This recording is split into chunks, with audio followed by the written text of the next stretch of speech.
Addiction is the epidemic of our generation. Every 4 minutes, people are overdosing in the U.S. Drugs and alcohol are tearing our families apart. The only way to combat addiction is through proper treatment and customized care. As people are slipping into the grips of addiction, nationwide Banyan Treatment Center facilities stand as the leader in providing growth through recovery. Addiction does not discriminate. Do not let yourself or someone you know become another devastating statistic. Call now, 855-6-BANYAN.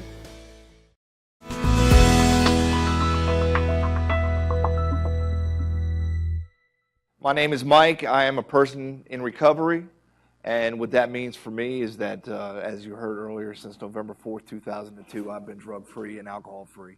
Thank you. You know, prior to that, I sat in a lot of auditoriums just like this. You know, some of us went through this in high schools. I'm a little bit older than some people, so, you know, we're talking the 80s.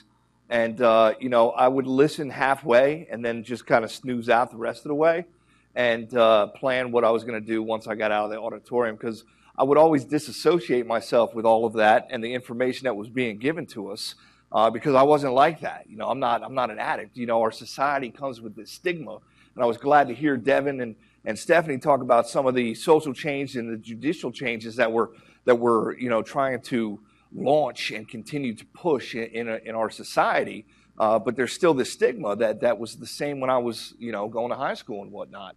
And it was always looked at as dirty and degenerative and, you know, just a bad thing. And I didn't want to believe I was anything like that. What I failed to realize at the time through these talks was, you know, the cards were already on the table, and I was already well on my way to being that person. You know, I had my first drink when I was 7. It was acceptable in my family. It was given to me, and I remember it clearly. I remember clearly the euphemism that just embodied me, and I just loved the idea of being buzzed at 7-year-old. And then I had my first joint when I was 12. Did my first line of cocaine when I was 15, and you know, then I was off to the races after that. You know, and all the while, I still did not associate myself with any of this. You know, fast forward to when I was 23, I had a traumatic experience on a physical level that was a direct result of my using. You know, without getting into the gory details and the horrific nature of what took place, you know, I basically was ripped off the side of a train in Bradley Beach, you know, and laid there at 3 in the morning until the cops found me and took me to the Jersey Shore Medical Center. You know, and then I was laid up for the next 3 months or so recovering. No broken bones, no lost limbs, no nothing like that, but it was fairly traumatic, and it was kind of horrific, but it didn't stop me. You know, it took me another 9 years to keep going down that road until I finally woke up to the idea like something's got to change. And, you know, for me, and what I try to express to anybody that I talk to that is suffering from addiction, is it took 3 things. It took me to, you know, find my truth. It took me to change my thinking or change my brain. And then it also took me, you know, I had to find my people, you know, because my people prior to that were the people at parties, you know, passed out in the corner, throwing up off the balcony, you know, doing random things in the bedroom with people. You know, those were my people. And, you know, I needed to find something that was different, you know. So the first thing I talked about was finding truth. And for any addict, like getting the truth of the matter of what's going on is essential to, you know, what Devin had talked about, you know, having that willingness to make some change, having the desire to do something different. And for me, the first truth came, you know, I was in Key West, Florida, and, you know, I had to be home, and I needed to call my sister and tell her that I was going to miss my commitment to pick my dad up from the train station in Trenton.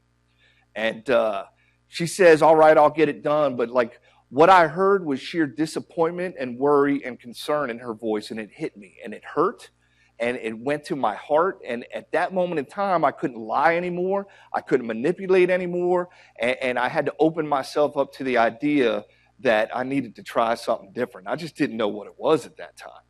And I found my way back. I spent 2.5 days on a bus, and I made my way to Philadelphia from Miami.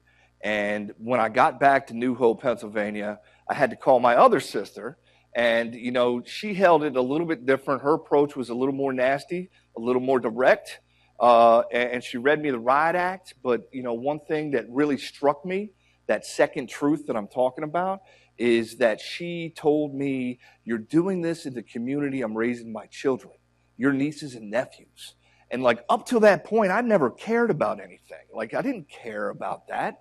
I avoided that. That wasn't reality. That's somebody else's problem. This is my life. I do what I do, and that's the way it goes. Much like most addicts that I talk to today. But it's finding that truth that opens yourself up to some sort of open-mindedness to doing something different, to changing something. And by opening up my heart to these truths, I can begin to change my brain pattern. And the third truth came the day after my sister read me the riot act, and she says, if you want some help, I will pick you up and take you to where you need to be in the morning. So I called her the next morning. She picks me up. She says, this is what we're doing. We're going to Doylestown Hospital. You're going to go into the emergency room. You're going to tell them you can't stop using drugs and you want to kill yourself. I was like, run it in. Let's do that. I'm all with it. And she's like, you're okay with that? And I was like, what do you mean? And she says, you're okay, like the killing your part self, you're okay with that? And I paused for a minute, and that's when the truth really sunk in, like, yeah, like I want to die. Like I don't want to die, but I want to die. Like I'm done. Like something needs to happen. Like I can't continue this way. I have become what I never wanted to be.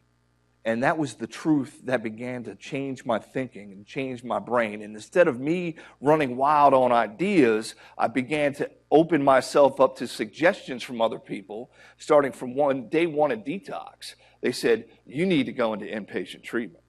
And I said, let's do that. Let's just do that. So I get into inpatient treatment, and they tell me, you need to go to some sort of sober home. And I was like, well, what does that mean? They said, well, there's this house that you qualify for, and you can live there for like up to 2 years. In the back of my head, I'm thinking, sweet. Like I don't have a house to go to. I have nowhere. I have no money. I have no job. My car's in an impound lot. All my belongings are gone.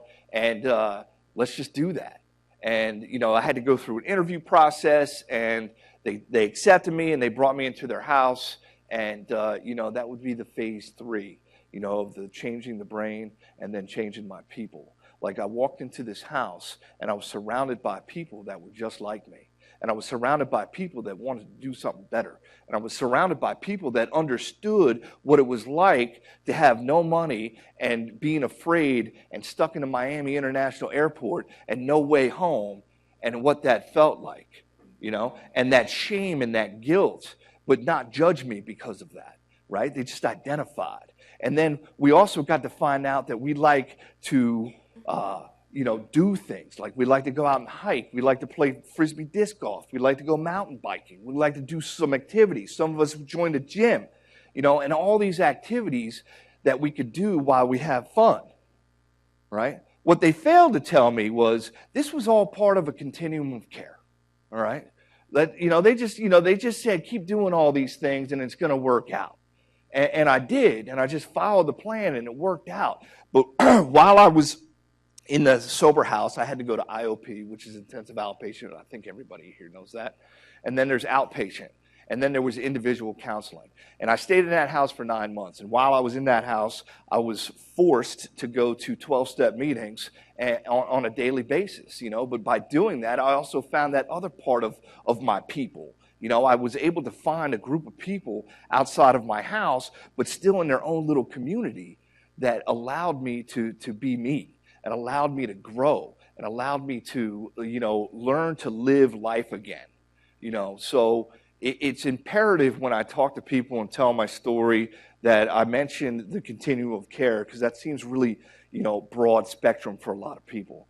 But what it is, it's just a structured environment that's conducive to your own positive recovery that gives you an opportunity to learn how to live life again. I had no idea how I was going to become a productive member of society. I have a pretty good life today, but I guarantee you, if I did not spend the first 9 months of my recovery in a treatment atmosphere, like I wouldn't be on this stage right now. This is a blessing to be able to share stories like this and hear other people be advocates for what we do, and being able to express to anybody that is struggling with the idea of being in treatment, stay in treatment for as long as you can, because that leads you to a positive journey down a long path of recovery. Thank you.